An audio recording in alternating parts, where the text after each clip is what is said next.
Halo teman-teman, perkenalkan saya Anissa Nurfatihah dari jurusan Computerized Accounting LP3I Surabaya. Di sini, saya akan menjelaskan cara untuk pemakaian aplikasi SPT. Saya sudah menyiapkan data perusahaan yang akan saya inputkan ke aplikasi SPT tersebut. Ini merupakan data perusahaan PT Angkasa Jaya beserta soal PPh 21 yang dipotong oleh PT Angkasa Jaya. Sekarang kita buka terlebih dahulu aplikasi SPT-nya. Aplikasi ini digunakan untuk mempermudah penginputan dan pelaporan pajak. Kita di sini pilih database, kemudian kita pilih PT Angkasa Jaya. Di sini saya sudah menyiapkan data PT Angkasa Jaya. Kemudian pilih DB, masukkan passwordnya 123, kemudian kita login.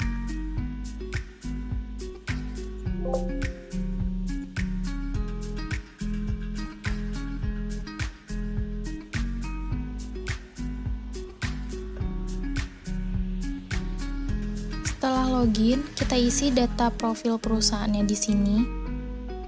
Sesuaikan data profilnya dengan yang ada di soal ini.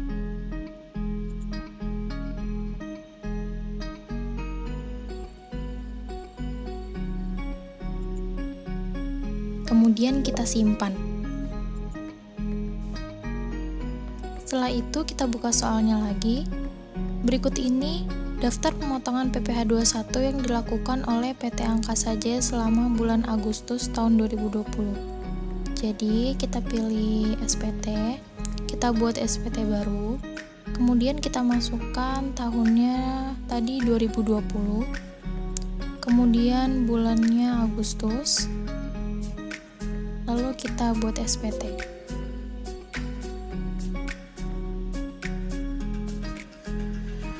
Setelah itu kita akan mengisi SPT-nya. Untuk soal yang pertama, data pegawai tetap yang menerima penghasilan di atas PTKP atas nama Erwin Gunawan dengan status K1 dan memiliki NPWP dengan gaji pokok 9 juta. Setelah itu, Erwin Gunawan juga mendapatkan jaminan tunjangan JKK, tunjangan JK masing-masing sebesar 1% dan 0,3% dari gaji pokok. Selain itu, Erwin juga mendapatkan iuran pensiun sebesar 100.000 per bulannya dan membayar iuran jaminan hari tua 2% dari gaji pokok. Dan ini merupakan hasil dari perhitungan gaji Erwin Gunawan. Setelah dihitung, gaji brutonya menjadi 9.117.000 dan PPh terutangnya sebesar 156.558. Sekarang saya akan menginput data ini ke aplikasinya. Caranya, klik isi SPT, lalu pilih daftar pemotongan pajak satuan masa pajak. Nah, di sini untuk SPT pegawai tetap yang penghasilannya melebihi PTKP. Kemudian kita tambah, lalu kita masukkan data NPWP-nya.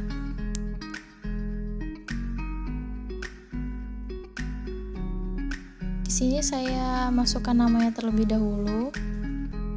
Kemudian kita copy paste NPWP-nya. Kita masukkan kode pajaknya. Untuk kode pajak 21101 itu adalah untuk pegawai tetap, sedangkan untuk 21102 itu untuk penerima pensiun. Karena kita datanya pegawai tetap, jadi kita pilih yang 01. Jumlah penghasilan brutonya sebesar 9.117.000. Kemudian untuk PPh dipotongnya sebesar 156.558. Kita copy paste. Setelah itu kita simpan. Apakah Anda merekam potongan pajak baru? Jika tidak ada data lagi, kita klik no. Selanjutnya, untuk soal yang kedua, pegawai tetap yang menerima penghasilan di bawah PTKP. Untuk yang di bawah PTKP, kita masukkan ke bagian B ini. Pegawai tetap yang penghasilannya tidak melebihi PTKP. Kita masukkan jumlah pegawainya. Tadi kita lihat soalnya dulu. Jumlah pegawainya ada 3. Jadi kita inputkan jumlah pegawainya 3. Untuk jumlah penghasilan bruto pegawai, total dari seluruh penghasilan bruto ketiga pegawai tersebut kita masukkan jumlah penghasilan bruto pegawai 12.750.000. Kemudian kita simpan.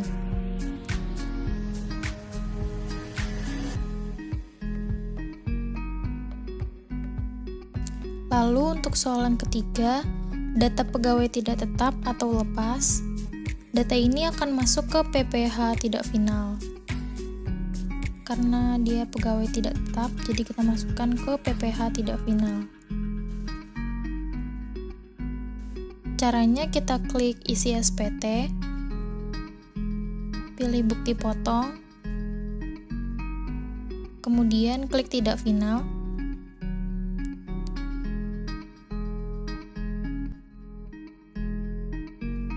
Kemudian kita masukkan datanya dengan klik baru. Kita masukkan data NPWP-nya.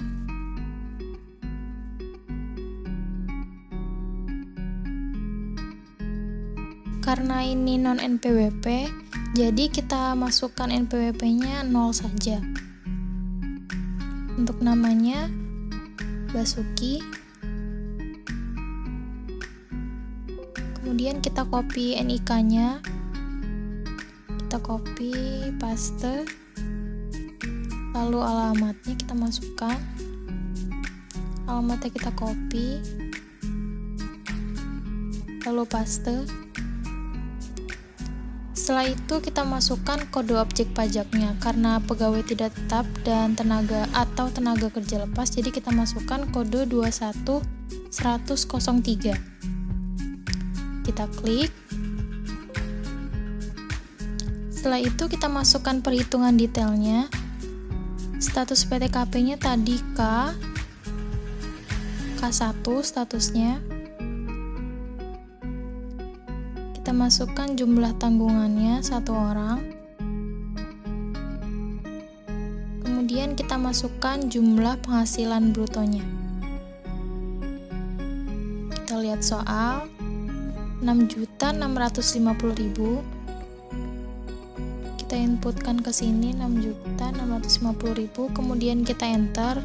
PPH 21-nya akan secara otomatis terhitung 70.000. Kemudian kita klik selesai. Nah, ini DPP-nya 1.400.000. Kemudian tarifnya 5% dengan PPH yang dipotong 84.000. Jika sudah, kita simpan.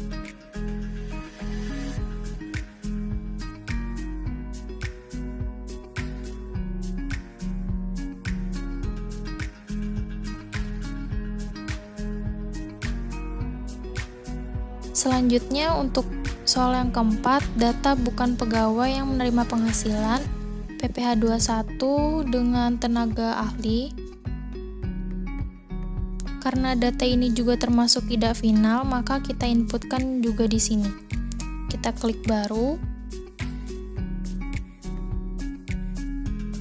Kemudian kita isi NPWP-nya. Kita copy, lalu kita paste. Kita inputkan nama, NIK, dan alamatnya. Sudah sama seperti soal.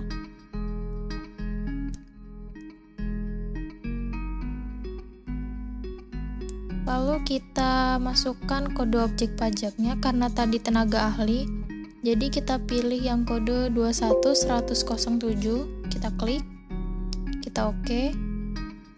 Kemudian kita masukkan perhitungan detailnya. Imbalan tersebut hanya dibayarkan sekali pada saat pekerjaan selesai dan bersifat tidak berkesinambungan.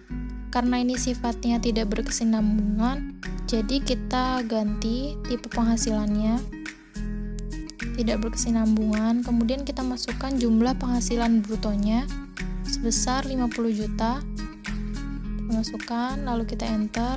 hasilnya udah secara otomatis 1.250.000. Kemudian kita selesai, DPP-nya 25 juta dengan tarif 5%, kemudian PPh yang dipotongnya 1.250.000. Kemudian kita simpan. Kita klik no karena tidak ada lagi data yang akan kita inputkan. Jika sudah, jumlah penghasilan brutonya di sini akan terhitung semua. Dan jumlah PPh terpotongnya juga sudah terjumlah semua.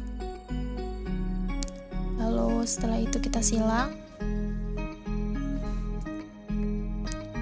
Selanjutnya untuk soal yang kelima adalah data untuk PPh 21 final.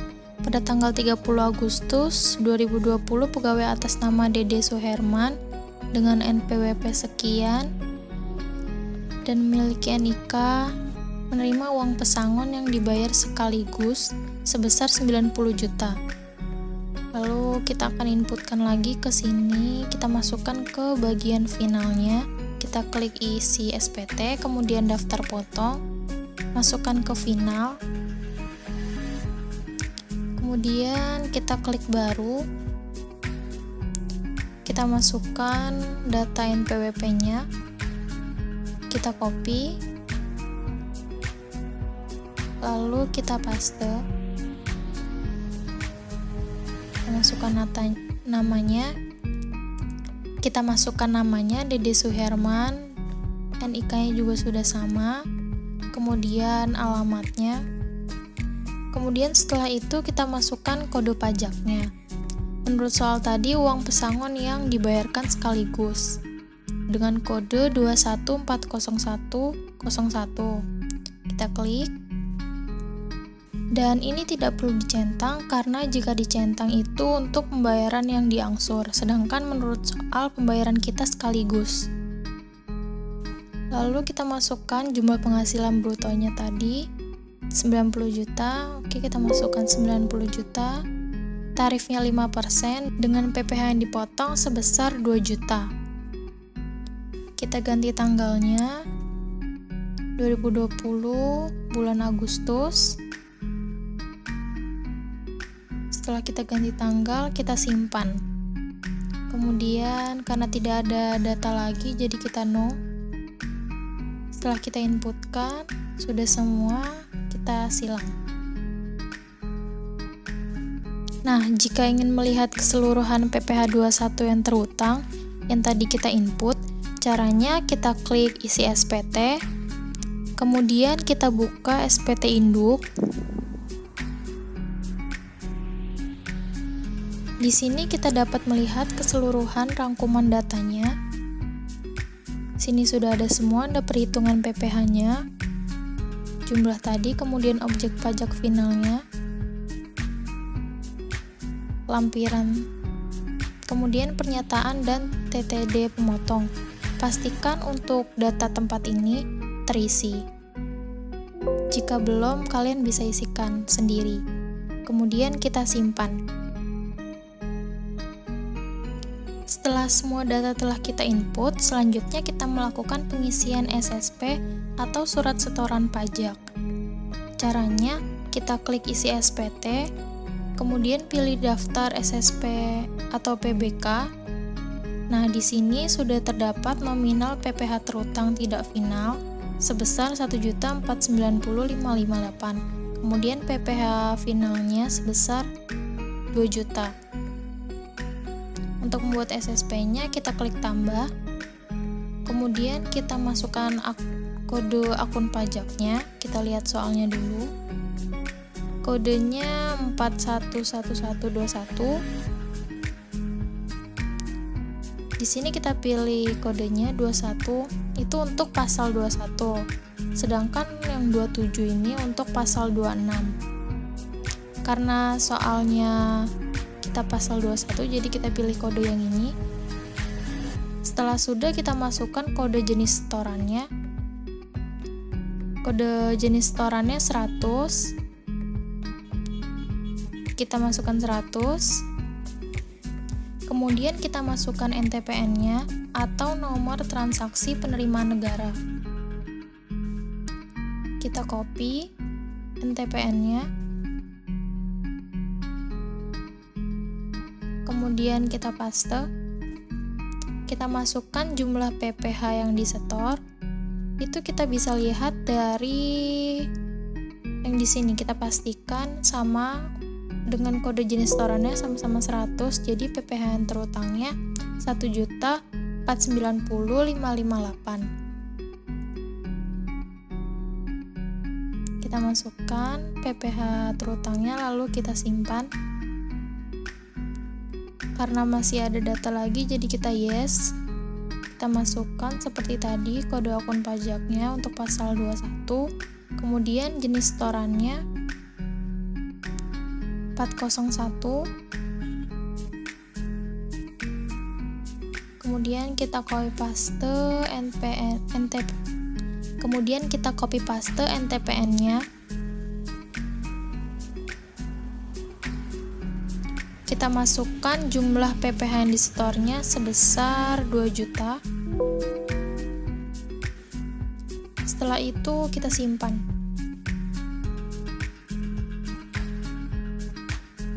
Karena sudah tidak ada data lagi, jadi kita no. Nah, di sini sudah kita input semua data untuk SSP-nya. Setelah sudah, kita silang. Sekarang kita akan melakukan step terakhir untuk mencetak SPT induk dan membuat CSV. Caranya kita klik cetak, kemudian pilih formulir SPT. Untuk cetak SPT induk kita pilih kode yang 1721. Nah, ini merupakan tampilan form SPT induknya. Ini sudah lengkap semua yang tadi kita inputkan. Setelah itu kita ekspor. Kita ekspor formnya, kita tulis file namanya SPT induk PT Angkasa Jaya. Lalu kita save. Oke. Jika sudah, selanjutnya kita akan membuat file CSV-nya.